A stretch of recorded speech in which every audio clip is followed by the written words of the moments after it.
Assalamualaikum warahmatullahi wabarakatuh. Halo Bapak Ibu semua, apa kabarnya hari ini? Semoga Allah Subhanahu wa taala senantiasa melimpahkan kepada Bapak dan Ibu kesehatan dan juga kebahagiaan dunia dan akhirat, insya Allah.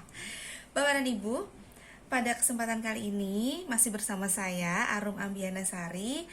Saya akan membawakan materi tentang teknik atau cara menghilangkan atau mengurangi anger atau kemarahan, dan juga teknik ini bisa juga untuk mengelola pikiran dan juga emosi negatif. Apa itu? Ya, tekniknya adalah breathing atau bernafas atau pernafasan. Bapak dan Ibu, ketika Bapak dan Ibu mendengar kata breathing atau bernafas, apa yang Bapak dan Ibu pikirkan? Apa yang terlintas di pikiran Bapak dan Ibu? Kebanyakan dari kita ketika ada kata breathing itu diasosiasikan atau dikaitkan dengan kegiatan meditasi, ya, meditasi atau relaksasi seperti itu. Dan ketika ada kata meditasi dan relaksasi itu, apa yang Bapak dan Ibu kaitkan juga biasanya? Orang banyak mengaitkan itu dengan apa? Ya, kebanyakan dari kita ketika dengar kata meditasi itu dikaitkan dengan agama tertentu atau aliran tertentu. Tapi apakah seperti itu? Bapak dan Ibu, saya akan sedikit bercerita dulu tentang satu tokoh bernama Il Chili. Il Chili ini adalah salah satu duta PBB untuk karena jasanya telah mensosialisasikan teknik bernafas ini. Jadi Il Chili itu adalah seorang atlet taekwondo, dan dia mendalami ilmu tentang meditasi dan pernafasan. Lalu dia mengkaji eksperimen, dan hasilnya itu Il Chili sosialisasikan, Il Chili sebarkan ke berbagai macam negara. Dan akhirnya PBB menganugerahkan Il Chili sebagai duta PBB untuk bidang meditasi ini atau pernafasan ini. Dan hasil dari penelitiannya si Il Chili ini ternyata mengatakan bahwa meditasi itu kegiatan di meditasi itu adalah salah satunya adalah teknik bernafas. Jadi bernafas itu adalah salah satu kegiatan yang ada di kegiatan meditasi itu, gitu. Dan kalau kita dengar kata bernafas, dan sudah pasti itu adalah kegiatan yang dilakukan oleh semua makhluk hidup. Dan Masya Allahnya, Allah itu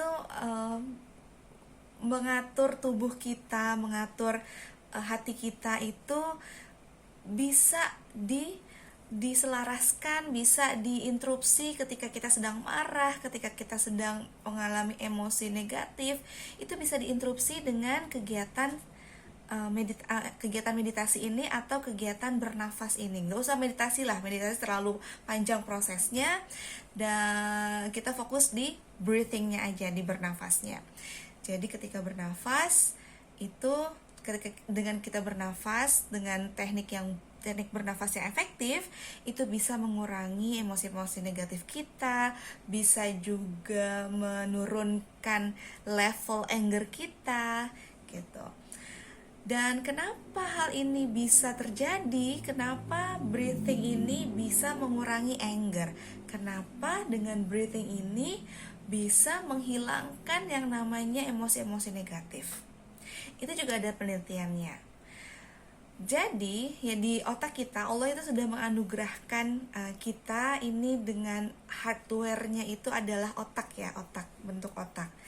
Dan di penelitian McLean ada sebuah penelitian di tahun 1950-an oleh seorang peneliti bernama McLean. Itu hasil kajiannya, dia memberi nama bagian-bagian otak itu, atau istilahnya disebut dengan triune brain. Ada yang namanya triune brain. Triune brain ini terdiri dari tiga bagian otak.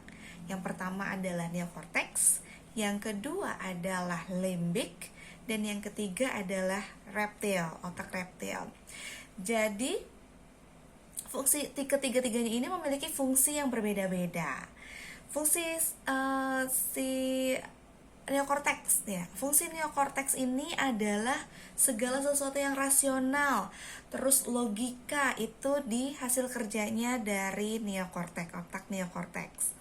Lalu hasil kerjanya si reptil ini adalah lebih ke pertahanan.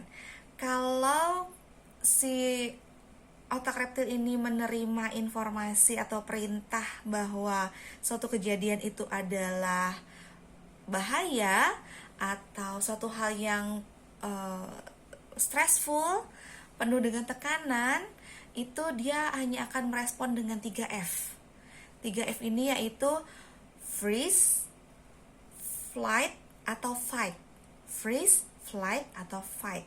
Freeze itu dia membeku, flight itu dia akan runway, lari dari kenyataan, lari dari masalah, atau fight itu melawan. Dia akan melawan, dia akan berdebate, dia akan argue gitu, berdebat.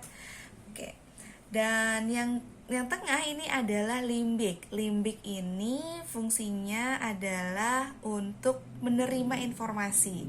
Dan yang krusial sekali adalah limbik. Jadi ketika informasi diterima melalui panca indera kita, melalui 5 pintu kita, yaitu penglihatan, pendengaran, pengecapan, pembauan, dan perabaan, itu akan diterima oleh otak limbik.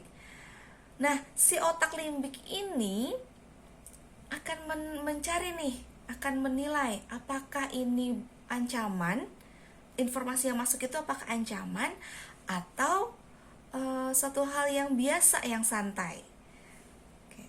Kalau otak limbik ini menerima informasi atau mengartikan informasi ini sebagai sebuah ancaman, maka dia akan memerintahkan atau meresponnya, akan dia instruksikan ke otak reptil untuk merespon kejadian tersebut atau informasi tersebut. Ketika reptil menerima informasi atau instruksi, maka responnya adalah 3F tadi.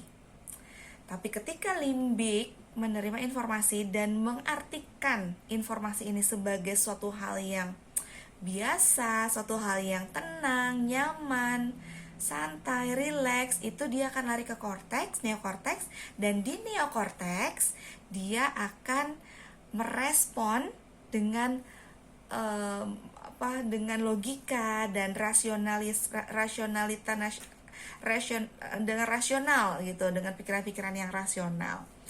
Nah, fungsi dari si breathing ini, bernafas ini adalah ketika informasi diterima, akan diterima oleh limbik, sudah sampai di limbik nih, itu kita diberi jeda waktu untuk tidak segera mengartikan informasi ini apakah ancaman atau suatu hal yang menyenangkan atau menenangkan gitu.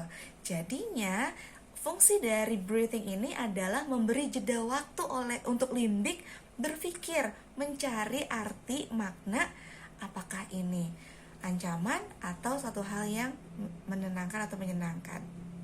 Nah, sudah pasti ketika si breathing ini menginterupsi limbik atau memberi waktu pada limbik, maka pikiran-pikiran atau respon-responnya akan segera lari ke neokorteks, sehingga neokorteks lah yang menerima pesan, sehingga apapun yang dihasilkan itu akan lebih rasional, memiliki logika, seperti itu. Dan anger atau emosi negatif itu letaknya ada di respon si otak reptil. Nah, ketika otak reptilnya itu tidak menerima instruksi atau perintah apapun dari limbik, maka dia akan stay di situ. Maksudnya dia ya udah dia akan tidur gitu dan tidak akan lagi melakukan 3F tadi. Oke, Bapak dan Ibu, itu informasi yang bisa saya sampaikan. Semoga bermanfaat. Di lain kesempatan saya akan memberikan teknik bernafas yang efektif dan efisien dan juga mudah bisa diaplikasikan di kehidupan kita sehari-hari. Assalamualaikum warahmatullahi wabarakatuh.